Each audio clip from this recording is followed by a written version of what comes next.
What's going on, everyone? Today I'm going to be reviewing The Loved Ones, directed in 2009 by Sean Byrne. It features Xavier Samuel and Robin McLeavy, and it is a Australian horror movie. So it's about a girl who asks a boy to prom, and it's like high school, so it's like the school dance, and she's like, hey, do you want to go to the dance? And he's like, nah man, sorry, I'm going with my girlfriend.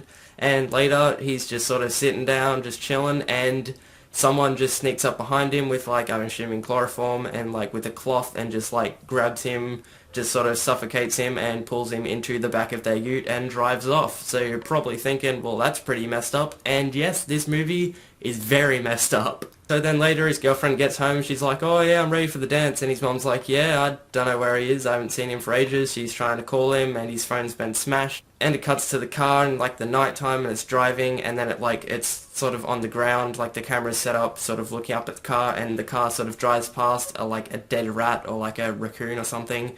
It drives past it, it stops, it reverses, and then someone opens the door and picks it up and puts it in the car, and then they drive off. So that's like, what is happening?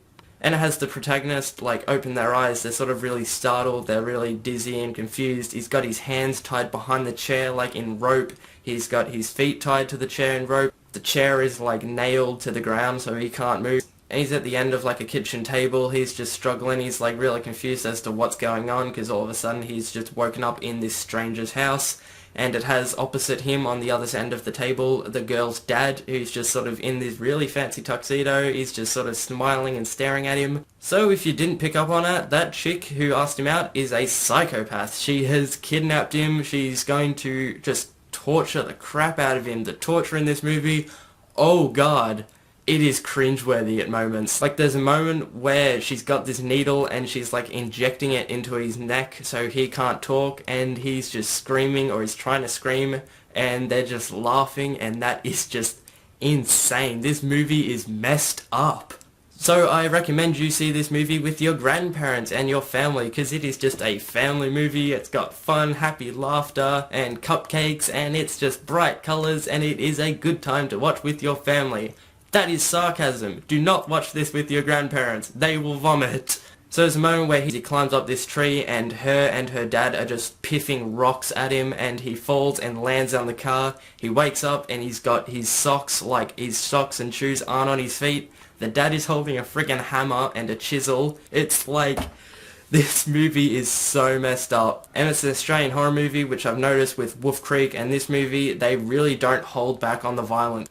And the actors in this movie are really good. You really believe them when they're doing stuff. You really want the guy to leave, and you really want the girl with the drill and the... Oh god, yeah, she has a drill. I didn't even mention that. With all the posters, she's holding a drill, and I don't mean to cut myself off again, but I'm gonna. She's got this drill, and that is sort of the poster for this movie, and they sort of shot themselves in the foot with the marketing because it's very cheesy. It does not look like a horror movie. It's sort of just very dumb looking with her holding a drill. It's kind of like you wouldn't take it seriously, but in this movie, when it's happening, you really take it seriously. Okay, going back before I cut myself off, she's holding a drill and she's just like holding it in front of the guy's head, and she's just slowly walking towards him, and it has like his face and the drill, and it's just going to his face, and watching it, you're just like, no, don't hit him, don't hit him. I really want you guys to see this. You should see it if you're a horror fanatic and you just like creepy stuff. Definitely watch this movie. It is really well done. The camera work, the script, the craziness, the blood, the effects. Go see this movie. It's really, really good. I really like this movie, but I'm not going to finish talking about it yet because there's so much that I love about it. But there's also like a weird cannibalism moment, but I'm not going to say it's weird as in like, oh yeah, that's pretty dumb, but it's weird as in like, it's weird. There's not really like a way to explain what kind of weird it is. It's not like, oh man, that's weird, I don't like that. It's sort of like, it's meant to be weird. This movie is really, really good, and I'm not just saying that because it's an Australian movie and I love Australian movies. I'm saying that because this movie is directed really, really well. The acting, the script, the effects, it's all really well done, and I definitely recommend it to you guys. So I'm going to give this movie an 8 out of 10. So I hope you guys enjoyed this video. I will see you guys in the next video. See you guys.